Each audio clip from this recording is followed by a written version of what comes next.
بسم اللہ الرحمن الرحیم۔ عزیز طلبہ و طالبات، سال دوم مطالعہ پاکستان کے پہلے لیکچر کے ساتھ میں مفتی رفیع اللہ آپ کی خدمت میں حاضر ہوں۔ چیپٹر کا عنوان ہے اسلامی جمہوریہ پاکستان کا قیام۔ اسلامی جمہوریہ پاکستان کا قیام، نظریہ پاکستان یعنی جمہوریہ پاکستان کا قیام کیوں ہوا، کیسے ہوا، ان سب کے بارے میں ہم جانیں گے۔ اور نظریہ پاکستان کیا ہے، پاکستان کو کس نظریے کی بنیاد پر قائم کیا گیا، اس کو تفصیل سے پڑھنے سے پہلے ہم چند باتیں اس کے بارے میں جان لیتے ہیں تاکہ اس کے سمجھنے میں ہمارے لیے آسانی ہو۔ نظریہ سے کیا مراد ہے؟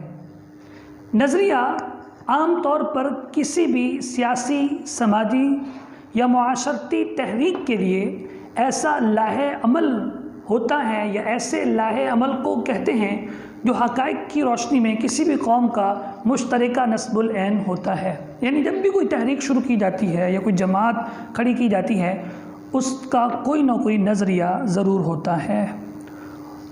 نظریہ پاکستان کا مفہوم، اوپر ہم نے نظریہ کی تعریف پڑھی، لیکن اب ہم پڑھتے ہیں نظریہ پاکستان کا مفہوم۔ نظریہ پاکستان در حقیقت نظریہ اسلام کا دوسرا نام ہے۔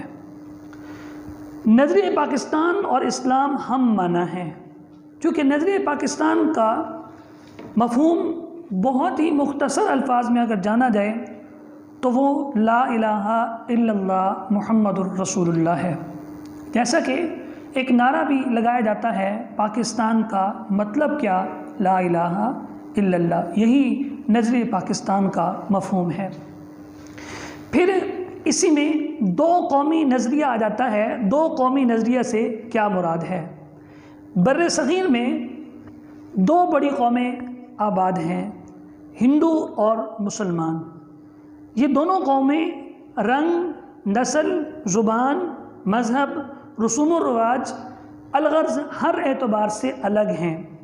مسلمانوں کا رہن سہن، تہذیب و تمدن اور نظریہ اسلام لا الہ الا اللہ محمد الرسول اللہ سب کچھ الگ ہیں، جبکہ ہندوؤں کا اسی طرح تہذیب و تمدن، رہن سہن سب کچھ الگ ہے۔ دو قومی نظریہ، دو قوموں کا الگ الگ نظریہ، جیسا کہ ابھی ہم نے پڑھا، دو قومی نظریہ کہلاتا ہے۔ اب ہم سبق پڑھنا شروع کرتے ہیں۔ نظریہ پاکستان۔ پاکستان مملکت خداداد ایک ٹھوس نظریے کی بنیاد پر وجود میں آئی۔ پاکستان کے نظریے کی اساس دین اسلام ہے، جو مسلمانوں کی زندگی کے تمام شعبوں میں رہنمائی کرتا ہے۔ اسلامی نظام حیات انسانی زندگی کے تمام پہلوؤں کا احاطہ کرتا ہے۔ اسلامی نظام حیات انسانی زندگی کے تمام پہلوؤں کا احاطہ کرتا ہے، یعنی انسانی زندگی کے جتنے بھی پہلو ہیں، اسلامی نظام حیات ان تمام کا احاطہ کیے ہوئے ہے، سنوارنے کے لیے اور درست کرنے کے لیے۔ یہ معاشرتی، اخلاقی، سیاسی، مذہبی اور معاشی شعبوں کے حوالے سے بنیادی اصولوں کا حامل ہے۔ اسلامی نظام قرآن پاک اور حضور نبی اکرم صلی اللہ علیہ وسلم کی سنت اور احادیث پر استوار ہے، یعنی قائم کیا گیا ہے اور مضبوط ہے۔ استوار کا معنی مضبوط، مستحکم یا قائم کیا گیا۔ یہی نظام ہمارے پیارے وطن پاکستان کی بنیاد قرار پایا۔ بر صغیر کے مسلمان انگریز دور حکومت میں دوسری اقوام کے ساتھ غلامی کی زندگی بسر کر رہے تھے۔ وہ آزاد اور خود مختار حیثیت چاہتے تھے، لیکن انگریزوں کی غلامی سے چھٹکارا پا لینے کے بعد بھی انہیں اپنے مقصد کے حصول میں کامیابی دکھائی نہیں دے رہی تھی۔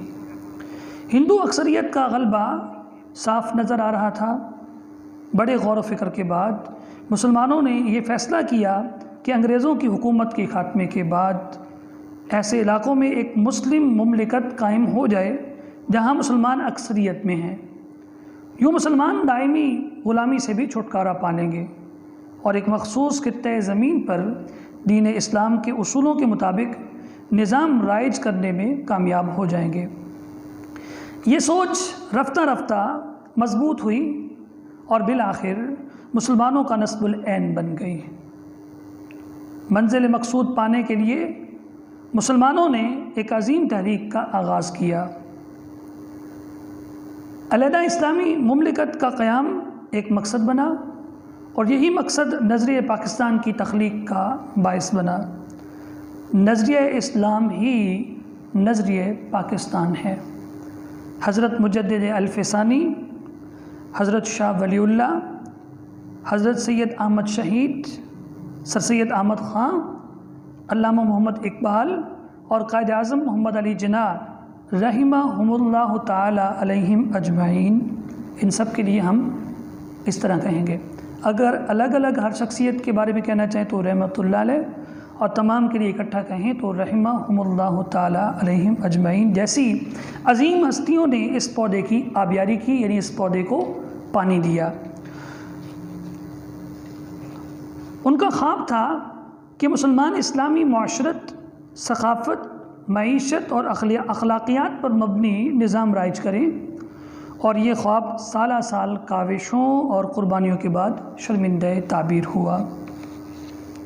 قائد اعظم اور نظریہ پاکستان، وہ بطل عظیم، وہ عظیم ہیرو جس نے مسلمانان بر صغیر کو باوقار اور محفوظ مقام تک پہنچایا اور ایک علیحدہ مسلم مملکت کے قیام کا تصور عملی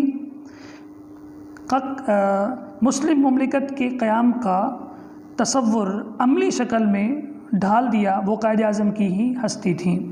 انہوں نے نظریہ پاکستان کی وضاحت ان الفاظ میں کی: پاکستان تو اسی روز وجود میں آ گیا تھا جب پہلا ہندو مسلمان ہوا تھا۔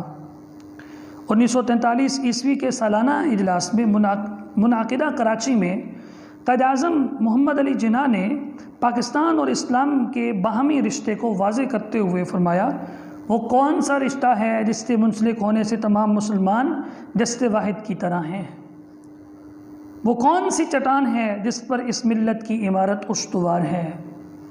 وہ کون سا لنگر ہے جس سے اس امت کی کشتی محفوظ کر دی گئی ہے؟ وہ رشتہ، وہ چٹان، وہ لنگر خدا کی کتاب قرآن مجید ہے، یعنی جس کے نیچے تمام مسلمان جسد واحد کی طرح، ایک جسم کی طرح اکٹھے ہو سکتے ہیں، وہ قرآن مجید ہے۔ مارچ 1944 عیسوی میں طلبہ سے مخاطب ہوتے ہوئے آپ نے فرمایا، ہمارا رہنما اسلام ہے اور یہی ہماری زندگی کا مکمل ضابطۂ حیات ہے۔ 21 مارچ 1948 عیسوی کو ڈھاکہ کے عوام سے خطاب کرتے ہوئے کہا، میں چاہتا ہوں کہ آپ سندھی، بلوچی، پنجابی، پٹھان اور بنگالی بن کر بات نہ کریں۔ یہ کہنے میں آخر کیا فائدہ ہے کہ ہم پنجابی، سندھی یا پٹھان ہیں؟ ہم تو بس مسلمان ہیں۔ آپ نے علی گڑھ میں خطاب کرتے ہوئے نظریہ پاکستان کو ان الفاظ میں واضح کیا، پاکستان کے مطالبے کا محرک اور مسلمانوں کے لیے جداگانہ مملکت کی وجہ کیا تھی؟ تقسیم ہند کی ضرورت کیوں محسوس ہوئی؟ اس کی وجہ ہندوؤں کی تنگ نظری ہے، نہ انگریزوں کی چال۔ ہندوؤں کی تنگ نظری، نہ انگریزوں کی چال، یعنی اصل وجہ یہ نہیں ہے۔ اصل وجہ کیا ہے کہ یہ اسلام کا بنیادی مطالبہ ہے۔ قائد اعظم نے بر صغیر کے تاریخی تناظر میں موقف اختیار کیا کہ جنوبی ایشیا کے مسلمان ہرگز اقلیت نہیں، یعنی تعداد میں تھوڑے نہیں، وہ ایک مکمل قوم ہیں اور حق رکھتے ہیں کہ جن علاقوں میں ان کی اکثریت ہے وہاں اپنی علیحدہ ریاست قائم کر لیں۔ علامہ محمد اقبال رحمۃ اللہ علیہ اور نظریہ پاکستان۔ علامہ محمد اقبال نے نظریہ پاکستان کے حوالے سے دعویٰ کیا کہ ہندو اور مسلمان ایک مملکت ہیں۔ ہندو اور مسلمان ایک مملکت میں اکٹھے نہیں رہ سکتے، ایک مملکت ہے نہیں، ایک مملکت میں اکٹھے نہیں رہ سکتے، چونکہ دونوں کے نظریات ڈیفرنٹ ہیں، مختلف ہیں، اور مسلمان جلد یا بدیر اپنی جداگانہ مملکت بنانے میں کامیاب ہو جائیں گے۔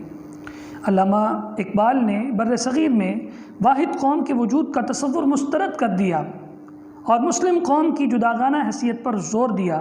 اسلام کو ایک مکمل نظام مانتے ہوئے علامہ محمد اقبال نے اسی بنیاد پر برصغیر کے شمال مغرب میں علیحدہ مسلم ریاست کے قیام کا تصور آل انڈیا مسلم لیگ کے اجلاس منعقدہ 1930 میں پیش کیا۔ انہوں نے واضح کہا کہ انڈیا ایک بر صغیر ہے، ایک چھوٹا بر اعظم ہے، ملک نہیں۔ یہاں مختلف مذاہب سے تعلق رکھنے والے، مختلف زبانیں بولنے والے لوگ رہتے ہیں۔ مسلم قوم اپنی جداگانہ مذہبی اور ثقافتی پہچان رکھتی ہے۔ اس کے بعد نظریہ پاکستان کے اجزائے ترکیبی یہاں سے ہم نیکسٹ لیکچر میں پڑھیں گے۔ ضروری بات آپ سے کرنی ہے وہ یہ ہے کہ SST کا آج ہم نے پہلا لیکچر شروع کیا۔ آپ تمام بچوں کے پاس ہائی لائٹر ہونا چاہیے، اور آپ لوگوں نے اس لیکچر کو سننے کے بعد جتنا کچھ آج پڑھ لیا، آپ نے اس کا مطالعہ شروع کرنا ہے۔ چونکہ یہ مطالعہ پاکستان ہے، یہ رٹے لگانے سے نہیں آتا۔ آپ نے مطالعہ پاکستان کا مطالعہ کرنا ہے۔ مطالعہ اس طرح کرنا ہے، آپ بک اپنے پاس رکھیں گے، ہائی لائٹر آپ کے پاس ہوگا، آپ شروع سے دل میں پڑھنا شروع کریں گے۔ جو جو باتیں آپ کو خاص لگیں گی انہیں آپ ہائی لائٹ کرتے جائیں گے۔ جب آپ کے مطالعے میں وہ بات آئیں گی اور آپ انہیں ہائی لائٹ کر دیں گے تو بہت سارے شارٹ کویسچن آپ کے خود بخود حل ہوتے جائیں گے، اور اس کے علاوہ MCQs تو پھر آپ کے بائیں ہاتھ کا کھیل بن جائے گا۔ خدا حافظ۔